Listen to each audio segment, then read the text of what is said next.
Welcome to Resilient Voices. In this episode, you will hear from Sarah Basha, an inspiring, loving, caring mother and astrologer.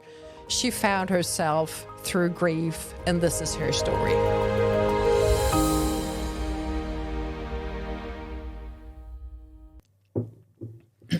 Hi, everyone, and welcome to another episode of the Resilient Voices podcast. And as usual, we have an inspiring guest with us today. And just in the front of me, we have Sarah. A warm welcome, Sarah. Thank you, Jessica. It's lovely to have you here. And lovely to be here. Yeah.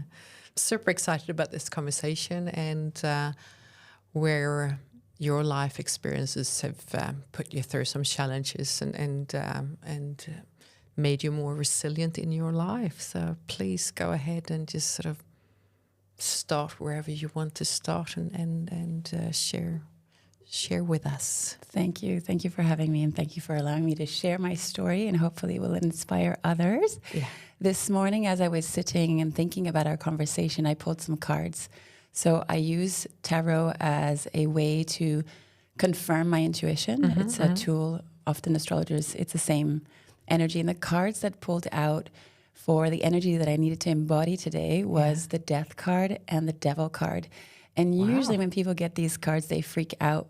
And so my 20-year-old self probably would have, but actually when I saw it, I smiled and I thought to myself, this is exactly what we will be talking about today, because I think my greatest challenge in life has been to allow myself to embody my shadow, to understand what shadow is, but also to move through becoming through grief and death, the physical and very symbolic, death of one's being.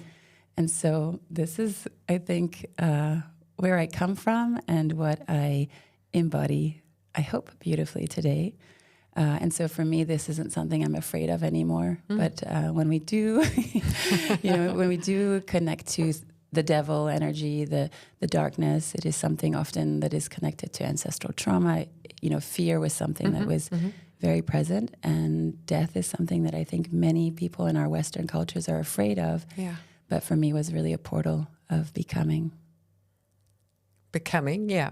Just becoming. Because thank you for sharing that. And I think that death, isn't that the case that you have to die in order to embrace something new? So something needs to die in order for something else to be born, to birth something. Yes.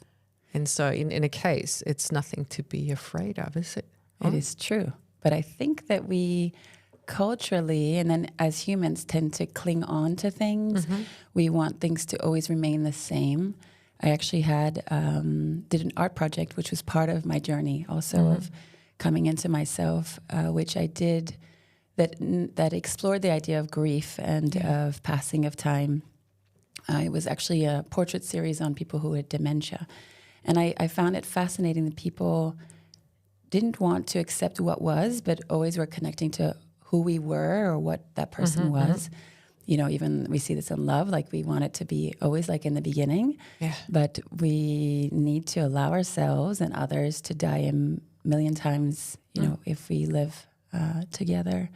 So I think it's easier said than done, but it is certainly something that I feel much more comfortable with today.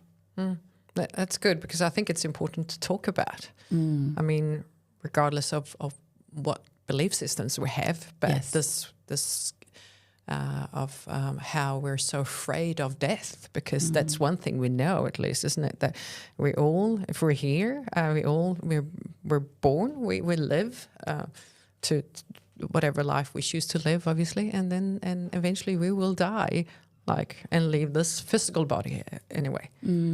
Yes, my father used to say. So it was actually my father's dying that precipitated my understanding of who I was, and the very intimate experience of what death was, witnessing someone have their last breath, but also accompany them through those last days and last weeks. He used to say, we're all dying. We just don't know when. Yeah. And I used to think that was a kind of a morbid thought, but actually it's true. It allows you to be really very present in this moment that we know we have. We're all just... It's a limited time. Yes. Yeah. And I think that as well, when you get close to death like that, it's easier to embrace the present moment in the life we have and appreciate that more. Yes.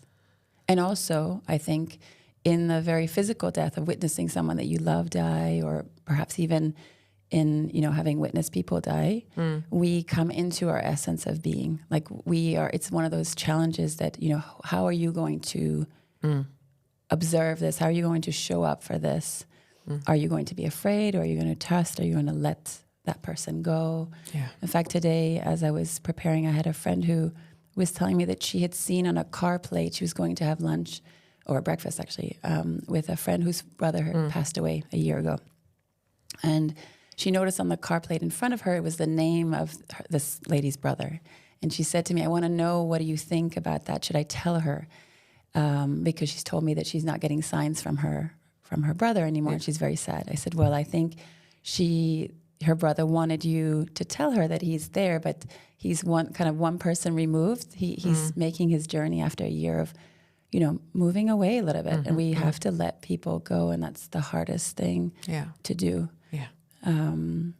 I find also in love, another portal of huge transformation for me was my separation and divorce. And that is a dying, death, moving, and divorce are the three most challenging things that humans can experience. And I experienced them all three at the same time, essentially.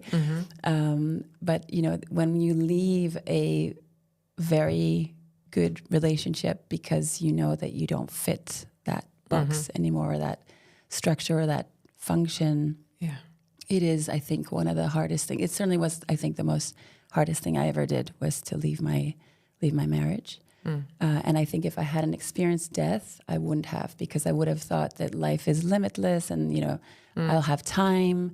But it's the sense of urgency, like life is happening now. Yeah. So is that, if you just sort of,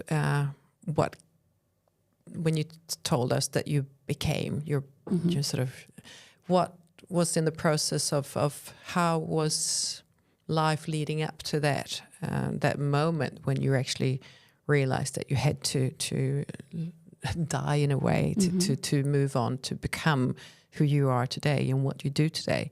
Was that the death of your father, or Yes. do you want to elaborate a bit more about that? So I was blessed with, letting go of my father, or having him pass, and also having my first child. And so I witnessed life, the extreme joy and the extreme grief. And I used to say to people, my capacity for joy is at the measure of my capacity for grief. Like, understanding how precious this life is allows me to be very present with my child, and so with myself. And so I think that those two experiences, but death came first, allowed me, I think, really that presence that is required to be with oneself, and to listen, and to honor what we hear, and why we came here, right? So it wasn't like a dramatic thing. Of course, death is a dramatic thing, but it was my coming into myself was a process that took several months. This child arriving, then me realizing that I needed to birth this work, this artwork that had nothing to do with my job work, but I was doing it for myself, and in retrospect, realizing it was probably a way for me to process grief, but also to awaken that inner fire, because creativity is a connection to that fire. So I hired a mentor, an amazing lady called Lenka Clayton, who was a mother who was very successful as an artist. And when then she became a mother, she didn't have access to any of the residencies or galleries. And she said, this isn't fair. I'm going to create my own. And so she created a platform for mothers to have a residency in their home and create art as if they were in a very famous, prestigious museum. And so I mentored with her and decided that I was going to make this residency, and I was going to put money aside and take a 6-month kind of time out to create this exhibition. And so for me, it wasn't I'm leaving my job, I'm leaving my life. I'm just taking a pause, investing in myself and in what is kind of wanting to be birthed through this, grief and joy. And it was that 6 months that I never really went back to the job. I went back and I mean, my wonderful colleagues can attest, I wasn't there. I just didn't fit in anymore. Yeah. And I didn't fit in being an artist either, but it was a bridge to being like, I actually need to radically change my life. If I can do these things, I can do anything. Yeah. Wow. Does that answer your question? Yeah, a little bit. I'm just a bit curious about this. So then there was a slow process actually. Yes. This with the bridge, but then it's a radical change of your life. So before you sort of followed through those radical changes, what was sort of the challenges that you faced? Could you have the ability to just go into that bubble or space where you had because you said you took a pause, a time Yes. out. Was From that work, yeah. from work? Yes. So did that allow you to be more in the experience without fear or challenges, or what Interesting sort question. of Yeah. I think that because everything was happening at the same time, it's only later when I actually moved to Portugal that I understood what I had, like the process that I had been in. Okay. And it was extremely intense. I mean, in retrospect, I think for a young woman to experience losing the person she loves the most, having, birthing the person she loves the most, understanding that everything that her life has been kind of founded on, isn't for some reason fitting anymore. Yeah. I really wanted to fit in. I still wanted to stay in the city. I mean, everything was perfect. Like I had a great job, great colleagues, great marriage, it was just wonderful life. But there was something about my feeling that really felt like unfulfillment. And for the first little while, I thought it was just grief. I thought it was my grief. Okay. Yeah. And then when, grief took its time and life moved on, I realized this was grief about my own grief of me not being who I was before. And such a gift for that, also such a gift for that, because in astrology, the sun is both our self, but also our father. And my father in my chart is in the 12th house of endings and beginnings. So when my father symbolically died, it allowed me to understand my shadow and also become reborn. So I really experienced my chart. But anyone who's been through any form of grief or depression, it's a very lonely and can be very scary thing. So I just let myself be there. And it also meant that, to answer your question, it meant that I still am this way, very selective about what I did, who I saw, what I consumed. I went into kind of like a hermit mode of really just listening to me because I didn't know what I was supposed to do. And so it was like one step at a time. First the residency, then I was invited to do a show, then the show came to Portugal, and just one step at a time. But it's the honoring of the intuition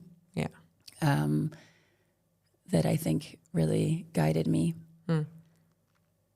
So it was very much an inner journey that you listened to that, and that moved you to where you are now.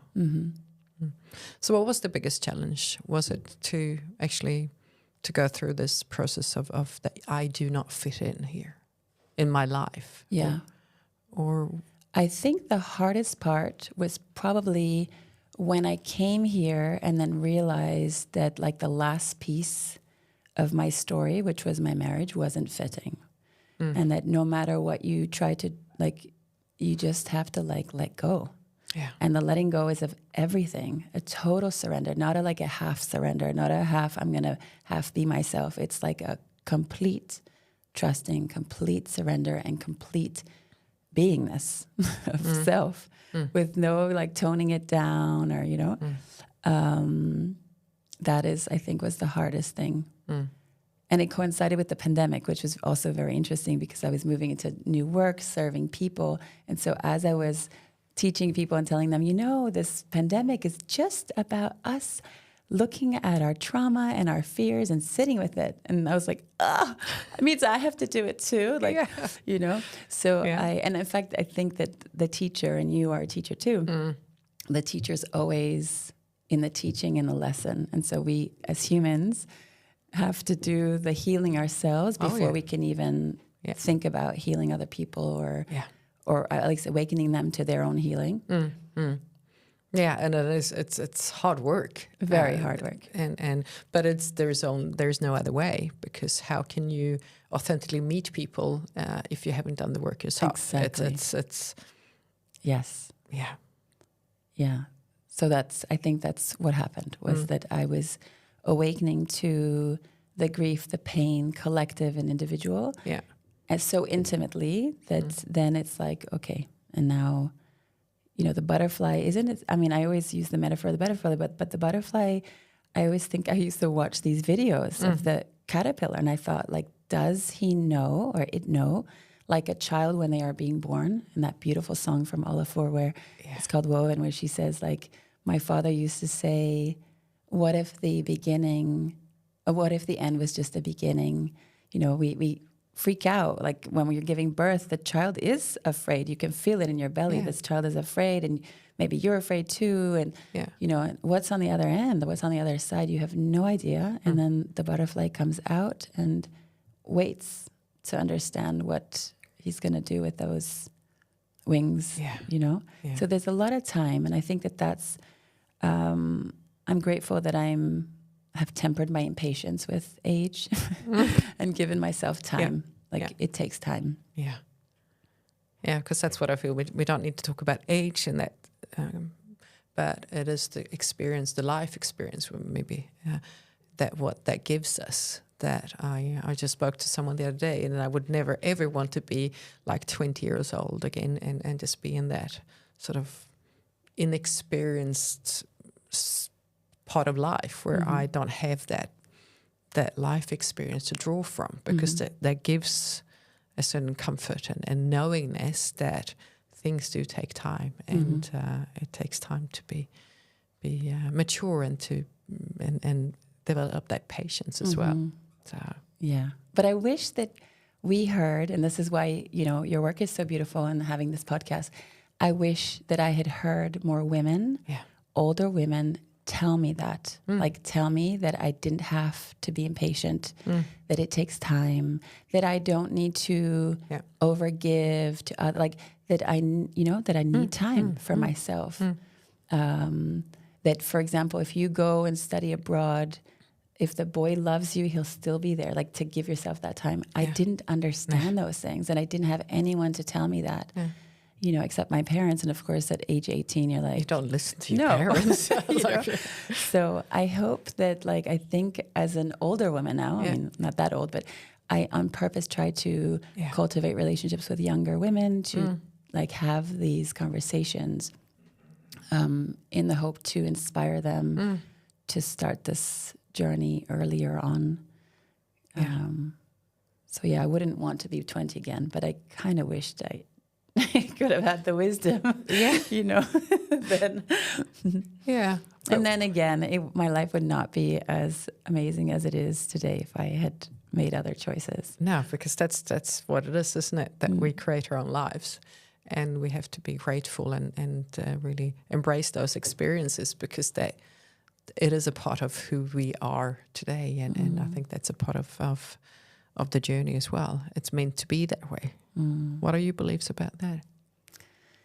About the journey being this way? Yes. I believe in divine timing, and astrology is a tool that I love to use because it reassures me in that we see timing in the chart. The planets move, we know what that means for us. And so I like to plan. My Virgo moon likes to plan things, and so I can plan things. And so I can I understand the cycle, the fact that we have winter time, that we have springtime, and that it doesn't always coincide with the collective seasons or the nature season. So I think that we're all on our own journey, and it's really important to just focus on our own. That's when we're aligning with our truth, when we're in our own path. But do you feel like being in your own path, has that been a comfortable situation to be in? Like, since you're sort of, when you bridge that into that when you came onto that bridge that Yeah. led you forwards? Did Of that course. feel? Did you feel like you've been held in your path, like been safe and comfortable, or what are you? So, you know, today being in my path feels beautiful and easeful, and you know, really gentle and soft. Trusting that, like coming into purpose and into my path and into my own timing was again the same. It was similar. It was that journey of like letting go, of intuition, of giving myself time. And then isn't there a saying that says like when you're on the path reveals itself? It was like that's what happened. It was like I was on it and it looked really messy. And it still is, but today there's such certainty and clarity on timing and, you know, what I'm supposed to do that really comforts me. So to answer your question, like, was it clear and easy? No. Yeah. It was the same process of becoming and grief and joy. It took time for me. I recognize I'm someone that needs a lot of time, reflection, alone time. So I think some people might be faster. Yeah. Again, in their chart, you would see that. But it was, once you know that you're on it, then it's like the pruning. It's, you know, you sense that you're on your path, and then you just kind of get rid of everything that is in the way of you being in that deep, deep alignment. Yeah. And it goes from what you are eating to who you're hanging out with, or what you're like. It really is a very practical and real pruning and aligning. So what tools would that be? You said about reflection, but what tools have you used to really sort of to do that pruning? What's the process? Yeah. What can you share with us that could be helpful for others? So mentoring for sure. Like I think, I mean, not because I'm a mentor, but I really think that we need other people to frame our thinking and our processes. And so that's the beauty of, I prefer mentoring to coaching. So I think that having worked with Lenka was amazing. I think therapy is essential.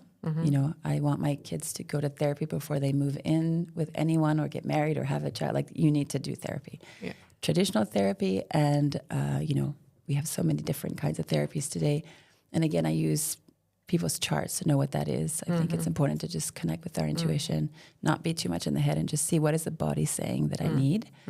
I particularly like somatic therapy because I think the body does hold the score, and a lot of our things are stuck in the body. Yeah. So that is one that I recommend. Creativity, and that is, you know, dancing, moving, singing, drawing, whatever it is, but not in a way of making art, but just in connecting with that inner child or with that inner creativity that guides us too. I think any creative practice is amazing. I'm thinking nature, you know, just spending time in contemplation with nature. For some, it's a religious experience of contemplating, you know, spirituality. For me, I'm very earth-based. So for me, like, spending time in nature is a sacred practice. That allows me to connect with myself as well. Those things, I think, are the things that I love breath work too. I think that in an era and in a time when people are so disconnected from their bodies, you know, these practices, somatic practices of clearing the mind and coming into ourself are really important. So for me, breath work was learning breath work now 10 years ago was very helpful. I don't practice it as much anymore, but I know when to use it when I need it, kind of to get out of my head. You know, I have my rituals are wired. Like I need, that's my focus. Like, I need to start my day and end my day and move through the days and weeks and months with rituals that allow me to see that I'm connecting. Like tonight, we're going to a party with my kids, and like, intentionally for me, it's so that I know that I'm spending time with them in presence and in celebration, because that's what I feel called to cultivate today and this week. So being really intentional about what rituals and making everything sacred. with presence, and is, I think, how I practice and what I always recommend. Like, just check in. How does it feel? Are you really here, like with your body and with the other person? Are you here, or are you in your head or in your to-do list or whatever, in your emotions? Give space to them if you need to, so that you can be here now. So when you say sacred practice, does that mean to you that you're present? Yes. Yeah. The divine for me is like, for me, heaven is here on earth. And I think really, and again, this is just my own personal experience, but I think that we came here to experience love, in like the falling in love with someone else, the loving a child, the loving a father, like loving, and the grief that is too, because, in religious story, it's not Jesus died. He didn't stay here, right? So there is that grief of the letting go and understanding that it is for something greater than ourselves. Yeah. So for me, it's like the presence of being here now is really the gift. And it is this is the sacred experience, being human. Yeah. With all its messiness and pain and confusion. Yeah, just this with chaos, how we, when we find ourselves in chaos and in the world in chaos, that is also part of if I'm sort of in the process of creating some order, some to birth something new. Yes. Or what are your thoughts about that? That's such a beautiful thought, actually, just like, because we are living in a world in chaos. And so if I think about the pandemic time when I was going through my own, dark night of the soul, we can be very, especially if we're empath, we can be extremely sensitive to that. And so chaos can be like the death card or the devil card, can be a very dark place, or it can be the void, the dark moon energy of opportunity, where we can actually seed intentions, where we can in the stars only shine in the dark. They don't they're there, but so like we can be that. We can be this, we can be the star, we can see the star, we can understand that it's there. Yeah. And so I think that's really important, to actually acknowledge the fact that we are in a collective chaos right now, and will be for the next couple of years. And so it's important for us to get really comfortable with that, very comfortable with the letting go, very comfortable with the dying in all of its ways, especially of what we call the old world in astrology, and allow ourselves to come into who we are supposed to be here now, today. Yeah. So, because then, when you talk about the old world and the new world, what does that mean to you? Because I hear that a lot. Yeah, it's a very new age thing. It's a new age thing. Yes. It's like, are you able to of course. Sort of? So for me, from an astrological point of view, it is the age of Aquarius. And so the age of Aquarius, like in the hippie era, they thought it was the Aquarius. And whether or not we really are in the age of Aquarius, what we do know is that astrologically we've moved from hundreds of years of earth into now hundreds of years of air. And we are in the process of going into air. So breath work, for example, will be very important because that's air. Yeah. It's also ideas. It's also infinite air. But as humans that are earth-based, especially if we've been very earth-based, and earth is also material, how do we shift into a really different energy? How do we relate to air, wind? Like, what is our relationship to breath? Yeah. How do we breathe? What is the quality of our thoughts? Are they busy like the storm, or are they? Can we catch them? And so that is the new age. The new age is essentially Pluto first right now. So Pluto is the lord of the underworld and of chaos and the devil, moving into Aquarius, where all the planets will start moving into over the next hundreds of years. And so we have 20 years of this process of chaos, essentially. So how many years do we have left? Well, we've got, I tell people, we got time. We got 20 years of us. So it's 20 years from now. It's not like we lived through some of those years. No. We've got 20 years. We've got 20 years to cultivate our relationship to the concept of dying and the power that is in that. Yeah. But also because it's Aquarius, it's about collectivity. So it's about us together. Yeah. It's no longer about us grieving on our own. It's us finding community. Yeah. And so the birthing is actually like the rainbow that represents Aquarius energy. everyone does their own color and their own thing, and we actually together, so rainbows come with the rain and the sun together. Like, I find it interesting that we had the rainbow as the symbol during the pandemic, and, maybe only astrologers picked up or spiritualists picked up on the fact that that was a very religious and Kabbalistic symbol that also leads us to a very, the age of Aquarius, and queer people use the rainbow. I mean, there's no coincidence for me. So we gotta embrace our freak and our fear. Yeah. So that's what it means to me. Yeah. So it's also about resilience, this, when you talk about, this time, the period that we live through, that we're cultivating our resilience in a way. Yeah. The word I would pick is adaptability, actually. Yeah. It's being adaptive. It's being, flexible. It's being not like rigid. It's like going with the flow. It's like going on your path and just understanding that some days you might not have a lot of energy, other days, like being compassionate. It's, that's the resilience I think that is required of us, is to be adaptable, just kind of letting go of the plan and just being, beingness.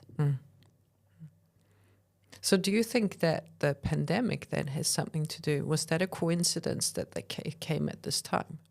No. For me, as an astrologer, the astrology is a study of time also and patterns. This was the homework. Like, we have very clear homework if we study our charts. We have homework at different times, and this is different days. Like today, the moon is in Taurus. That's about connecting to the body. It's also a 12-12 day, so it's about manifesting harmony with the self and others. This is a language. It's a language like any other. But for me, in fact, I awakened to teaching astrology during the pandemic because it was so obvious to me that we needed to sit with our personal Pluto. And it's interesting that if we had to sit with our personal Pluto for 2 years, fear, trauma, if we did that work, then sitting with our collective Pluto, collective chaos, isn't so scary. Because when I see people freak out, I'm just like, that's their trauma. It's not actually chaos. Like, that's them projecting their trauma onto the outside world. And until we realize that if we own it and heal it, it won't be so big. It will be actually empowering, because my grief, again, to go back to my story of, grief, my losing my father opened me up to such capacity to love that I wouldn't have been able to do it if I hadn't, grieved and allowed myself to understand that death was a portal to love. Yeah, it's beautiful. Yeah, thank you. Yeah. Because it's important to really be, I think, when you, like the dark night of the soul, when you really go through those difficult moments, maybe when you're in the midst of it, you can't really see what's going to happen on the other side, but somehow just really stay with that, be with that, and then maybe somewhere that it will be better. This will not last forever. But I have to really embrace it and be with it. Yes. Yeah. And that's why I think like therapy, is so important, because having someone that doesn't feel like you're burdening them, but also where you can understand what are your, where you are afraid or what is coming up in what's purging is important. And so it takes, professionals to do that. I also, during my dark night of my soul, because of the work that I did, I had a Jungian therapist.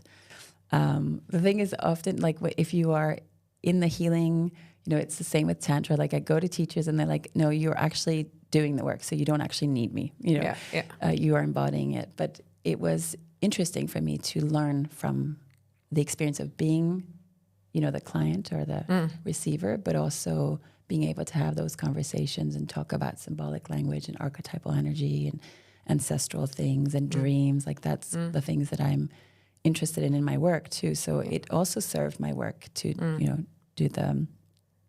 do the process for myself in a specific modality that would serve my work later, And obviously that happened that was on purpose. So you could, I mean, you looked for that on purpose. Yes, of course, yeah.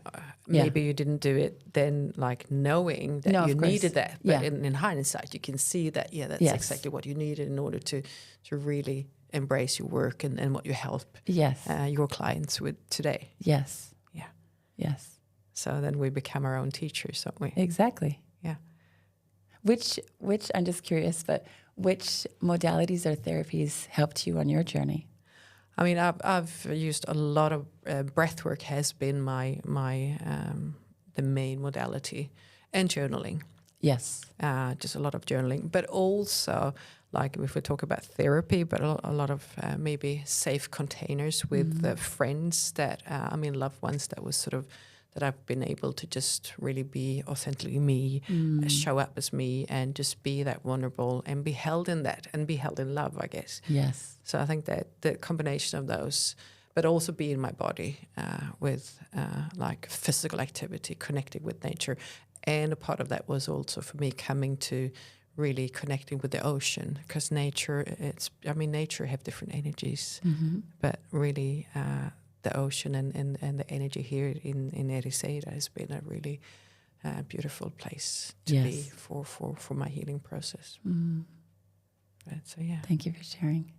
Yeah, I do think that also, like now, the privilege that I have is that I have amazing women around me. I mean, I love my male friendships. I always had more male friends, but the women around me, this like tight knit, they witnessed me through the messy, and they witnessed me with such love and trust that I was going to be fine. Yeah. That it really carried me, and it continues to carry me on the days when it feels like a lot, and where doubt comes in. Or, So sisterhood is important. Yeah, absolutely, and that's one of the reasons I think that this a podcast like this as well, where we can share and our experiences and our thoughts and our inner, what we've gone through in order to inspire and create some sort of community, because there are some. Obviously there are women out there that don't have that that community close to them, and that's one of my sort of missions and visions with this. What I want to achieve is to actually be that community where you can, that space where you can sort of I can go there and just feel like this is a place where we share like the real messy parts of life, but it's also obviously overcoming those messy parts, embrace resilience and continue to grow as human beings and share that with others. So Amazing. So so if you would, for someone, because for you, I think that you went through this transformation of yourself and your path. You left a like the perfect life within brackets. You sort of this and just listen to and follow your intuition and your calling. What would your advice be for someone that sort of feel like there's something, I hear this, I feel this? What's the first step? What do we do? What do you have any thoughts about that? Yeah, I don't like to give advice, but because I think the answer is always within. But I would say that taking some time for ourselves, giving ourselves some time away, a retreat, a week, like just a day even.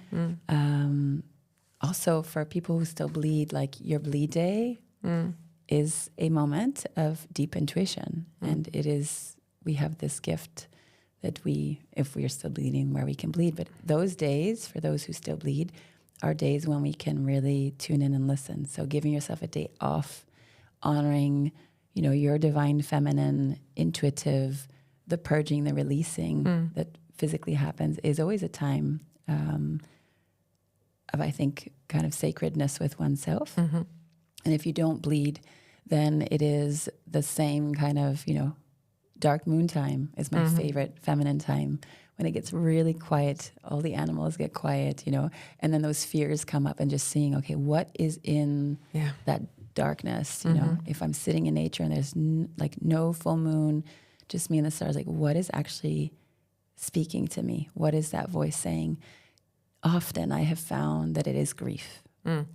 Often I have found that it is sadness, and often I found under the sadness is anger. Yeah. And often I found that women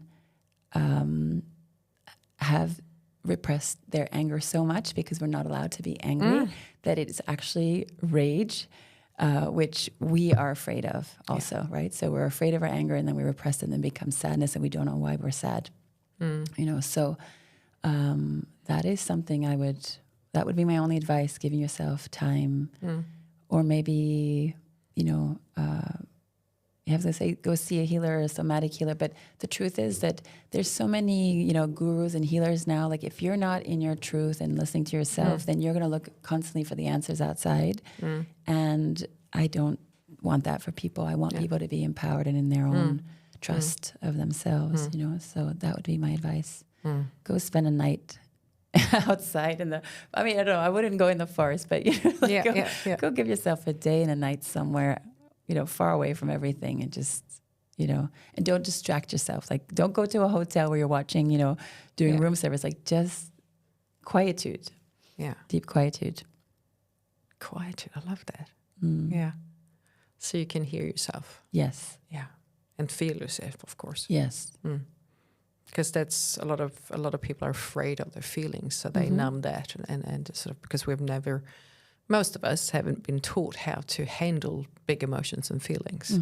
So then just really open up for that and invite those. Yeah. I mean, honestly, as a society, I find like we haven't been taught how to deal with grief. I mean, we were talking about the Maori because you were living in New Zealand, but Indigenous cultures have these rituals, and my ancestors had these rituals. And in fact, when my father passed too, I was getting curious about what did they do for the funeral and what do we do? And we had the 40-day, and then we had the year. And the year, for example, for me was really important because I understood that my ancestors and many other cultures had this year celebration after the passing of someone. But also, you know, the first birthday of a child is always, it's very emotional where you're like, wow, actually I'm a mother and this child is like a child, not a newborn anymore. You know, even if they're small. Those 1 year kind of moments are really important to honor. And I think that the reason why our ancestors and Indigenous people do it is because it allows us to reflect and celebrate and let go, you know, and give yourself space for those feelings. So yeah, ritual, I think, is a beautiful practice also. And often asking yourself, like, what did my grandmother, I always say, like, what did my grandmother do? What did, you know, I can take it or not, but like, you know, it's always interesting. There's always some keys there to like our own intuition that resides with the grandmothers.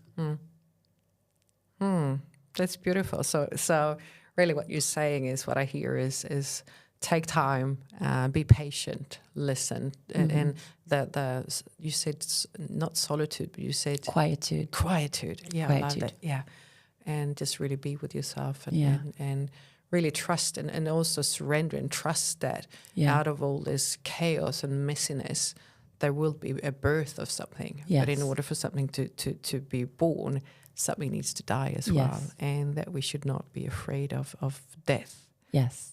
Or the devil. Exactly. Because the devil card, I mean, I don't have it with me, but it shows two humans with this devil figure, and they're chains, but these chains are not actually stuck, so they actually can remove themselves from it. And so it's these kind of like chains that we have that we either have shame around, so our obsessions, our passions, because we don't want to be overly passionate. That's not good. We want to be always toned down, you know, like, or it is what we are afraid of that is this like block. But to go back to the grandmother, because I think I was speaking of the analogy of the sun, the moon is our intuition. Moon is feminine time, and moon, you know, is our mother line, but it is also the grandmother. So in our charts and in our lives, grandmothers carry, you know, the future daughters. And so when we cultivate moon time, so as I said, the dark moon time, but also our own moon time, we also cultivate a connection with not only ourselves, but with these grandmothers. And even if you didn't have a good relationship with the grandmother, this idea, for me, the ocean is a grandmother. I always call her Grandmother Ocean. Yeah. Grandmother Ocean, because waters are where we are all birthed. Yeah. This Grandmother Ocean has this capacity to purify, but also to love us. You know, in the fairy tale grandmother, like she holds you and like, you know, your mother might scorn you, but the grandmother doesn't. She'll, you know. Yeah. So it's giving ourselves that like grandmotherly moon love that is unconditional and giving it to ourselves as if it was her ocean, moon, grandmother. I've never seen you around, so tell me a bit about yourself. Where do you hang out? Where do I hang out? I mean, I came. I moved here full time this June. So I have. But before that, I was here a year, traveling back and forwards between Närriseida and Stockholm because I wanted to sort of make this my new place, my new home. So and then I decided to move here permanently. And so this summer, I've just really in the summer I left. I've been living a very intense life the last sort of 4 or 5 years with a lot of changes and a lot of it's been a lot of growth in that, if we put it that way. And I realized when I came here in mid-June that I was just super tired. So I spent a lot of time just really connecting, resting and recharging. And I'm actually still doing that a bit because it's been, That's what I did with the first month I came. Like the Dark Night of the Soul was also, I literally moved into a dream house and I sat there in the garden watching my kids run around naked and I was like, I'm not doing anything. Like I don't have capacity. I just need to rest. Yeah. It has been too, like our bodies just need that rest. And I think once you started to really rest, it's really, I find it really hard to just, I've always been able to push through. I've always been able to sort of, okay, I wake up in the morning, do my thing and just really very much in my masculine energy and just pushing through. But then I can't do that anymore. So what I'm doing, where I'm hanging out, I'm doing a lot of yoga. I'm just trying to sort of find my little tribe here and do my thing and so no, we haven't met before, but I do a lot of breath. I'm going to invite you to a well, I'm trying to be natural here. Okay. So I'm going to invite you to a community event that another podcaster from Närriseida runs. It's an intimate gathering for entrepreneurs that sit around a fire. Oh yeah, I've been there once, but you weren't there. Okay. So I've been there. Okay. At one so occasion. You don't need your invite. Okay. Yeah. So but maybe we'll go together. Yeah, in that would be January lovely. I would like that. But yeah, it's sort of and this about coming to a new place and finding the people and restarting everything, not knowing anyone, and you know that's been a bigger challenge than I thought. Yes. And also I got really sick this summer, so I was actually I had pneumonia for 3 weeks, and my God, it's like that. I was like, my God, what am I doing? Do you have Gemini placements? Huh? Do you have Gemini placements? Do you know what your? No. Do you know what your sun and moon are? No. I just know that. Find out. I think we need to find it. I just know that I'm in the Aries by my horoscope. Okay. So am I.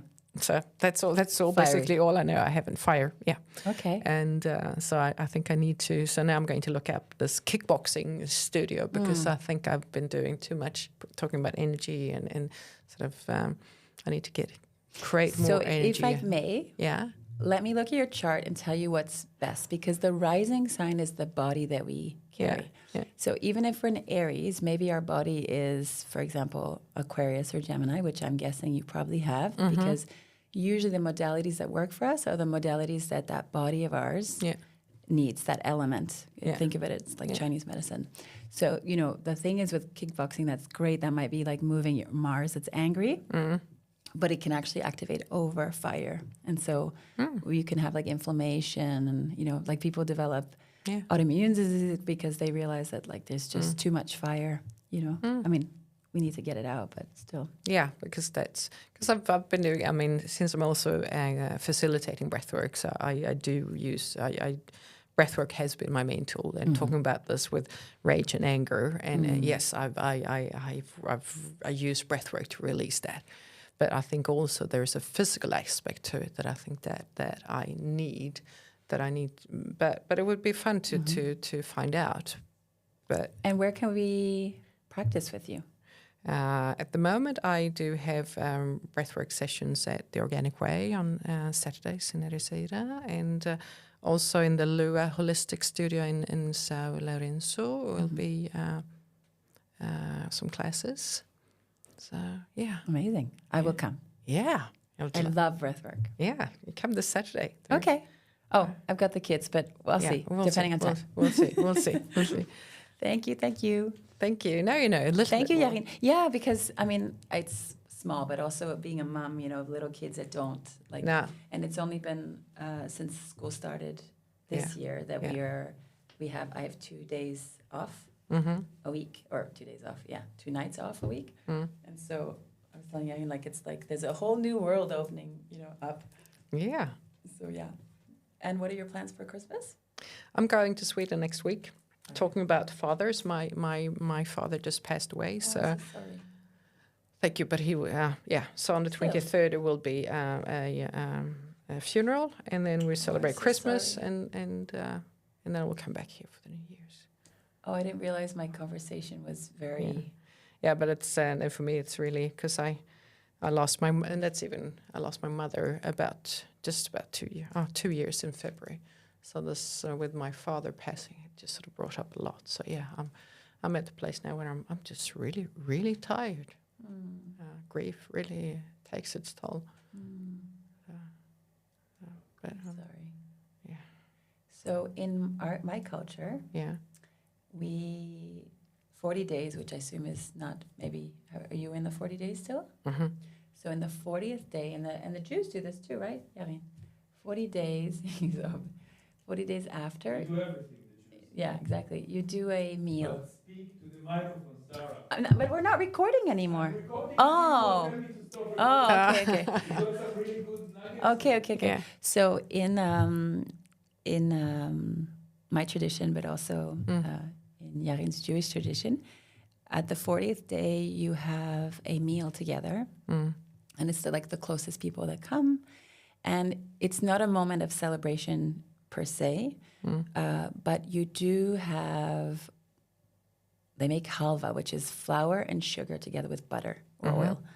And so it's this very simple, it's just flour, and sugar, essentially, to honor the sweetness that is life. But you have just a teeny bit because you don't want, you're still grieving. Yeah. And it is only when you've been through the 1 year that you do a celebration for life. And in the case of my father had a very strong sweet tooth, and I could not speak at the 40th day, but at the year, I hosted everyone and greeted them, and we served tiramisu because it was his favorite, and that was what we had. We had dessert for the celebration. No dinner, just dessert.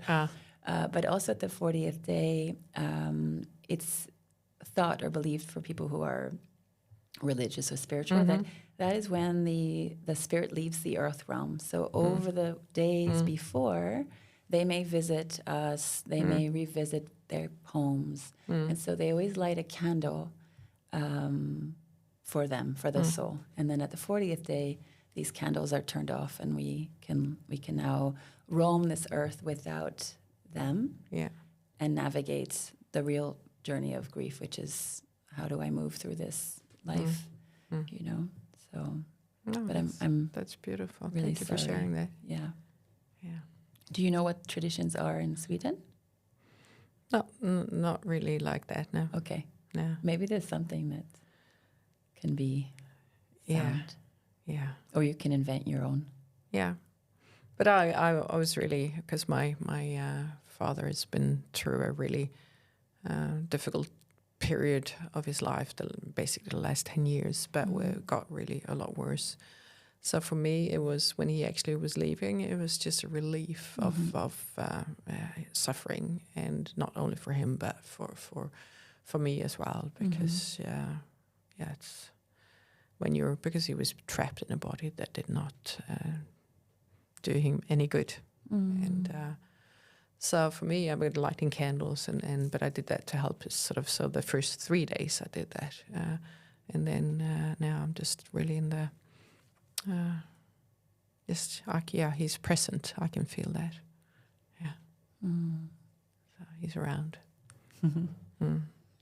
But a much lighter version of him, because it's been really, really heavy. So yeah. Thank you for sharing. Thank you. May it go smoothly, and remember that each journey is different of grief, but I'm around. Yeah, thank you.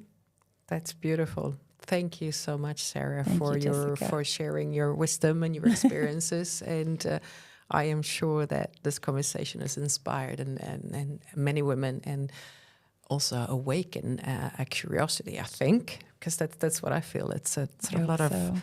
I'm curious about what's unfolding, and really looking forward to the next 20 years and see what's going to come out of that. Thank you so much for having me. Thank you. And just for our next episode, we will have another inspirational woman. But until then, just savor this and just embrace and listen to this episode and pick the nuggets, and maybe you can use them in your life and take some time and just reflect on your life and where you want to go. So with that, thank you. And we will hear back from you next time. Thank you. Thank you. I encourage you to subscribe to Resilient Voices and follow along on social media, where we'll be sharing updates, resources, and stories from our growing community of resilient women. And if you ever feel inspired or have a story to share, don't hesitate to reach out. I'd love to hear from you. You can also use the hashtag Resilient Voices to connect with other listeners who are on their own journeys of transformation.